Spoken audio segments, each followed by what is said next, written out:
साहे साहे सपना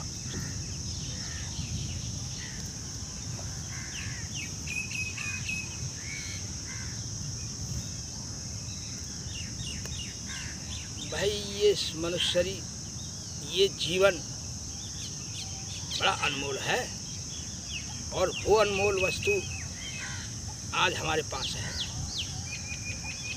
हमें इस मनुष्य शरीर का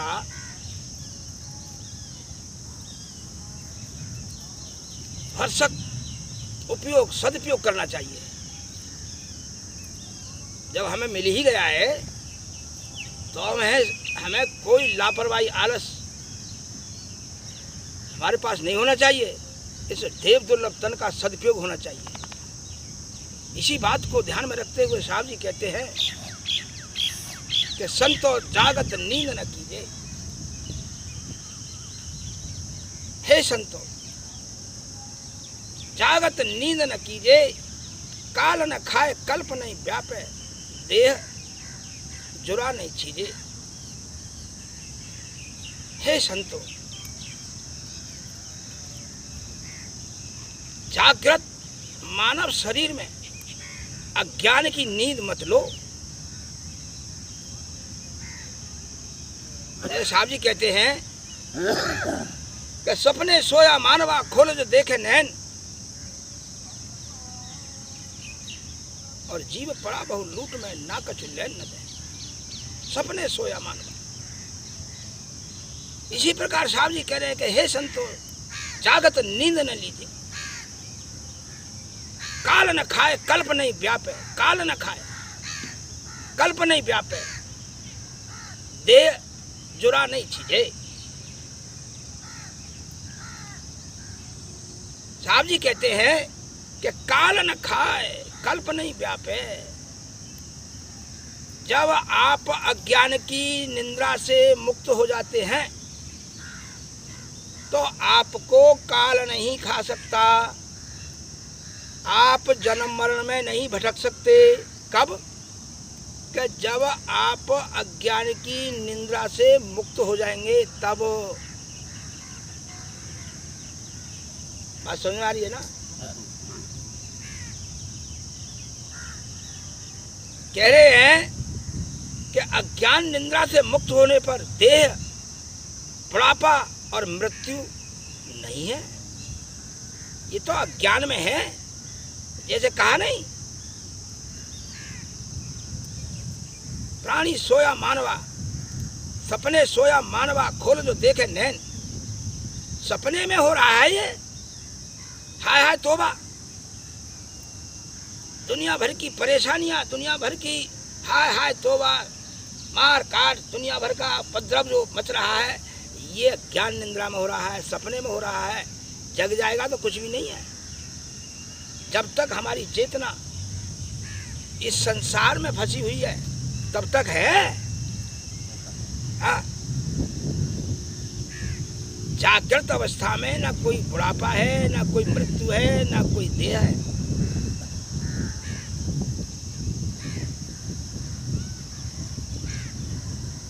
उल्टी गंग समुद्र ही शोक है, उल्टी गंग समुद्र ही शोक है, सस्य और सूर्य ग्रास है, नवग्रह मार रोगिया बैठे, जल में बिंब प्रकाश। उल्टी गंग समुद्र ही शोक है। साहब जी कह रहे हैं कि उल्टी गंग, सुरत रूपी गंगा, एक एक शब्द पर जोर दीजिए, समझने का प्रयास कीजिए। क्या उल्टी गंग समुद्र ही शोक है? अरे भाई, समुद्र गंगा को सोखता है, लेकिन साहब जी कह रहे हैं कि उल्टी गंग समुद्र ही शोक है। कब? कह जब सुरत रूपी गंगा शरीर संसार से उलटती है, यानी सुरती जब शरीर संसार में रिस्क लेना छोड़ देती है तो समुद्र ही शोक है। इस संसार रूपी समुद्र को सोख लेती है। कब? कि जब उल्टी गंग समुद्र ही शोक है। जब इस शरीर संसार से उलट जाए अपने आत्म स्वरूप में स्थित है जाए। कौन? सुरती। अपने शब्द में लय हो जाए सुरती, तो ये शरीर संसार सूख जाता है, यानी आवागमन नष्ट हो जाता है। सस्य और सूर्य ग्रास है। ये सूर्य नाड़ी चंद्र नाड़ी, ये सांस वाला खेल, सांस का आना सांस का जाना, सुषुम्ना में ठहरना, जिसको योगी लोग कहते हैं कि इंद्रार पिंडला, हाँ, इनसे सुषुम्ना में जब ठहर जाता है चेतना, तो यहाँ बात कहने की ये है, समझने की, कि जब तक जीव इस श्वास में अटका रहेगा, या फिर श्वास के, साहब कहते हैं कि शशि और सूर्य ग्रास है, यानी जब चेतना आत्म अवस्थित हो जाती है तो इन सूर्य और शशि और चंद्रमा, ये जो इंद्रलाल पिंडलाल रूपी जो खेल है, ये खत्म हो जाता है। नव ग्रह मार रोगिया बैठे, जल में बिंब प्रकाश है। नव ग्रह मार, जब चेतना अपने आत्म स्वरूप में ठहर जाती है तो नवग्रह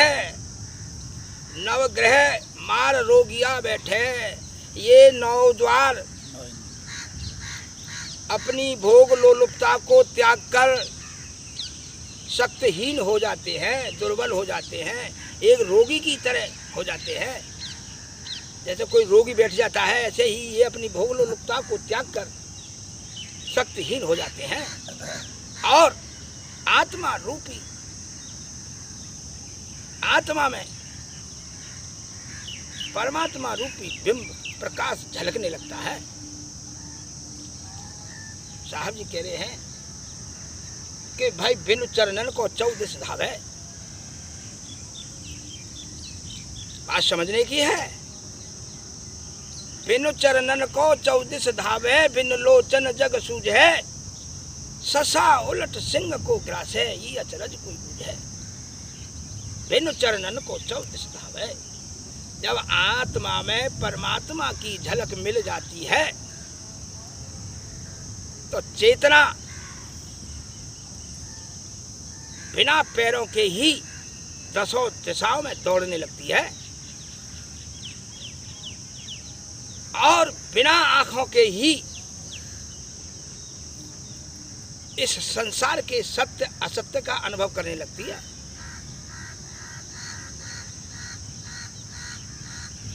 साहब कहते हैं कि भाई प्रकृति में उलझी हुई, प्रकृति में आसक्त चेतना खरगोश की तरह जो बनी हुई थी, दुर्बल थी, और जब वो प्रकृति से उल्टी, जब उसने प्रकृति में रस लेना छोड़ा और अपने स्वरूप को जाना, तो सिंह बने हुए मन, बुद्धि और इंद्रियां जो सिंह की तरह दहाड़ रहे थे, जो कहे इस चेतना से ही बल लेकर के और इसको ही दबा रहे थे, दुखी दे रहे थे, और जब ये चेतना प्रकृति से रस लेना छोड़ा और अपने स्वरूप में आई तो ये सिंह बने मन, बुद्धि, अहंकार, इंद्रियां, इन सब को इसने बस में कर लिया। हाँ, ये शक्तिहीन। हाँ, इस आश्चर्य जगत खेल को कोई कोई बिरला जानता है।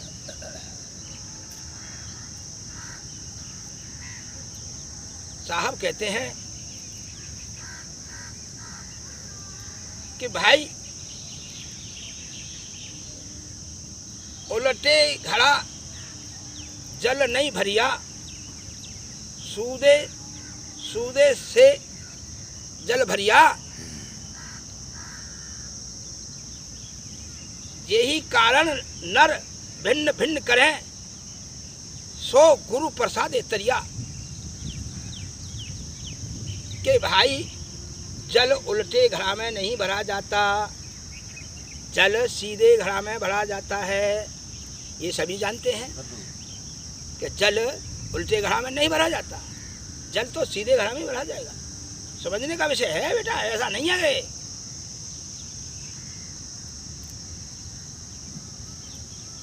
जिस प्रकार साहब कहते हैं कि भाई जैसे जब ये चेतना जब अधोमुख पिंडस्थ चेतना में, अधोमुख पिंडस्थ चेतना में परमात्मा रूपी, परमात्मा बोध रूपी जल नहीं भर सकते, नहीं भरा जा सकता। जो उल्टी हवा में कैसे भर जाएगा है? ये तो चेतना के उद्धरमुखी होने पर ही संभव है। जब चेतना उद्धर्वमुखी हो तब वो परमात्मा रूपी जल को ग्रहण करे, कर सकती है, उसमें ठहर सकता है, वो समझ सकती है।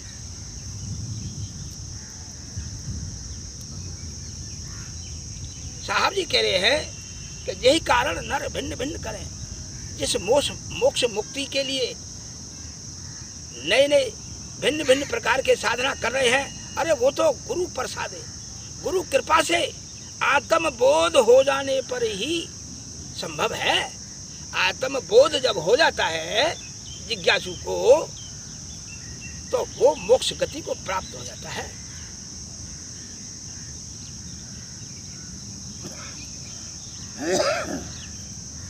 भाई गावन कहे कबऊ नहीं गावे, गावन कहे कबऊ नहीं गावे, अनबोला नित गावे। नटवट वाजा पेखन पेखे, अनहद हित चढ़ावे। साहब जी कहते हैं कि परमात्मा को गाने की बात कहते हैं लोग, लेकिन परमात्मा को गाया नहीं जा सकता, क्योंकि परमात्मा अवाच्य है, अकथनीय है, इंद्रियातीत है। भाई गाया तो इंद्रियों के जो बस में हो वही तो गा सकते हो, जो इंद्रियातीत है उसे कैसे गाया जा सकता है? गावन कहे कबो नहीं गावे, अनबोला नित गावे। लेकिन वो परमात्मा अक्षर ब्रह्म नित्य नाद गाता रहता है। जैसे आपने देखा होगा कि अंतर्मुखी होने पर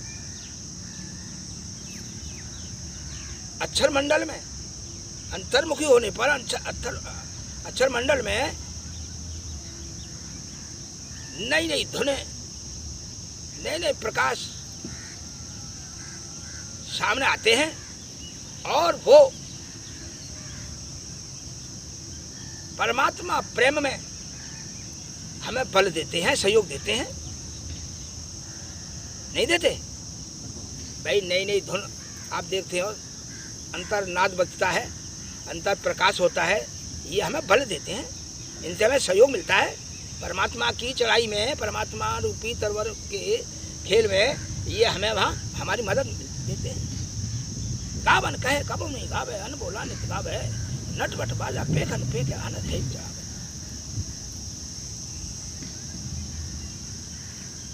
भाई कथनी बदनी निज के जोग है, कथनी बदनी निज के जोग है, ये सब अखत कहानी। धरती उलट आकाश ही वेद है, ई पुरखन की वाणी। साहब जी कहते हैं कथनी बदनी, आत्मज्ञानी का कथन और व्यवहार निज आत्मा को ध्यान में रखते हुए होता है। क्योंकि हमने ये कई बार कही है बात कि आत्मा को ध्यान में रखते हुए अपना जीवन का व्यवहार बरतो। तो साहब जी भी यही बात कह रहे हैं कि भाई ज्ञानी पुरुषों का कहना और व्यवहार आत्मा के अनुभूति में, आत्मा का ध्यान रखते हुए उनका व्यवहार और कथनी होती है। यानी आत्मा को साक्षी मानते हुए वो व्यवहार बरतते हैं। वो आत्म तत्व को भूलकर नहीं बरतते। वो व्यवहार तो ज्ञानी भी बरतता है, लेकिन ज्ञानी आत्मा को ध्यान में रखते हुए व्यवहार बरतता है, क्योंकि मेन चीज तो आत्मा है। तो कथनी बदनी निज के जोक है, ये सब अकथ कहानी। ज्ञानी पुरुषों का व्यवहार अकथनीय है, उनकी रहनी करनी अकथनीय है। क्या कि धरती उलट आकाश ही भेद है। ज्ञानी पुरुष धरती के वैभव को उलटकर, धरती के सुखा को उलटकर और स्वर्ग के दिव्य लोकों के, स्वर्ग ही नहीं दिव्य लोकों के आनंद को भी भेद कर अपने आत्म तत्व में ठहरते हैं। ज्ञानी पुरुष आत्मज्ञानी मूलधार चक्र को उलटकर सहस्त्रार को भी भेदते हुए अपने आत्म तत्व में विराजित रहते हैं।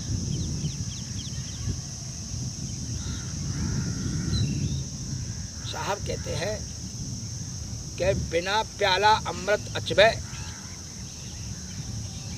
बिना प्याला अमृत अचबे नदी नीर भर राखे। कहे कबीर जो जुग जुग जीवे, जो राम सुधा रस चाखे। साहब जी ने बड़ी गहरी बात कह दी कि राम सुधा रस चाखे। बिना अमृत, बिना प्याला, बिना प्याला का मतलब है बिना प्रकृति के मन बुद्धि इंद्रियों के आधार के बिना अमृत नदी नीर भर राखे, यानी सुरती ज्ञान से आत्म बोध से लबालब, आत्म बोध रूपी जल से लबालब भरी रहती है उनकी।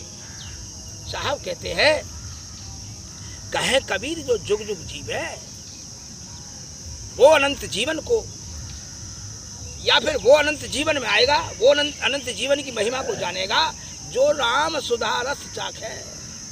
जो आत्म स्थिति में स्थित हो चुका है, जो आत्म स्थिति के आनंद को जिसने अब जीवन काल में जान लिया है, पी लिया है, ठहर लिया है, वो वही तो रामरस है। उसी को रामरस कहते हैं जो आत्म स्थिति के, आत्म स्थिति रूपी रस को जिसने चख लिया है, जान लिया है, जिसकी समझ में ये बात आ गई है, वो ही जो राम सुधा रस चख, वो सदा सदा अमर हो जाता है, अमर पद में लय हो जाता है। सत्य है।